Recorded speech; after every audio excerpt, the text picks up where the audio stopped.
Naranasan mo na bang ma-hack ang iyong account? Ano ang naging reaksyon mo? Nabalisa?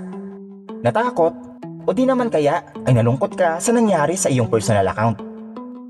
Ang hacking o pag-agaw ng isang personal account ay laganap sa buong mundo. Ang gawain ito ay hindi biro, at ang iba ay ginagawa pang libangan ang pag-hack ng iba't ibang uri ng account. Sisiw lang para sa mga hackers na gawin ang bagay na ito. Bagamat itinuturing itong illegal o labag sa batas, ay marami pa ring mga tao ang gumagawa nito. Sa social media ay marami ng insidente na nai-report tungkol sa mga personal account na nahack. May mga rason o layunin ang mga hackers kung bakit nila ginagawa ang ganitong uri ng krimen. Ginagamit ng iba ang mga account na kanilang nahack upang makapag-scam o makakuha ng pera sa mga kaibigan, pamilya at kakilala ng taong may-ari ng account. At ang iba sa kanila ay ginagawang negosyo ang social media account na kanilang naagaw. Marami ding mga tao sa ibang bansa na naghahack ng mga Facebook pages na mayroong 100,000 hanggang milyong-milyong followers. Ito ay maaaring dahil sa layunin nilang makapag-promote na kanilang produkto o di naman kaya ay para sa monetization ng isang Facebook page. Ngunit paano nga ba maiiwasang ma-hack ang iyong social media account? Ano ang mga bagay na dapat gawin upang hindi basta-basta mabuksan o manakaw ang iyong personal account gaya ng Facebook? Narito ang ilang mga tips. Una ay ang paggamit ng mga phone numbers o Gmail accounts. May mga FB users na gumagamit pa rin ng Yahoo Mail sa kanilang mga account. Ang mga Yahoo Mails ay dati nang ginamit ng mga hackers upang makakuha ng mga codes na responsable sa pag-reset ng password ng mga FB accounts na kanilang hinahack. Ang Yahoo Mail ay kadalasang ginagamit noon sa pag-verify ng email na nakalink sa isang Facebook account.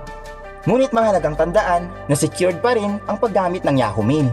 Ngunit kinakailangan pa rin itong palitan ng mas secured na email gaya ng Google Mail o di naman kaya ay phone number.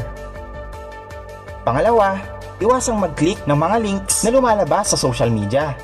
Ang mga links na ito ay maaaring pain upang makakuha ng mga impormasyon sa iyong account, kabilang na ang email at password nito. Kaya't mahalagang maging maingat sa mga lumalabas na links sa iyong newsfeed, comments at maging sa messenger. Mangyaring huwag maging padalos-dalos sa pagpindot ng mga ito. Bukod sa mga links, ang mga hindi kilalang website ay maaari ding makakuha ng mga impormasyon at access sa iyong device. Kabilang na rin dito ang mga social media accounts gaya ng Facebook.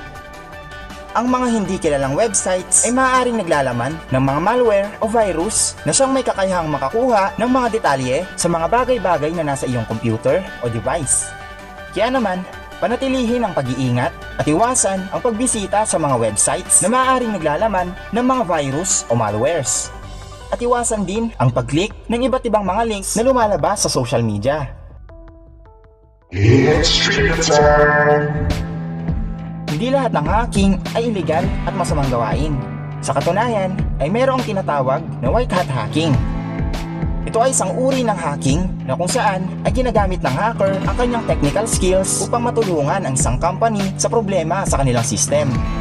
Bukod dito, ang white hat hackers ay tumutulong din upang mapabuti ang cybersecurity at maprotektahan ang mga tao laban sa mga cyber attacks gaya ng malwares at iba pa.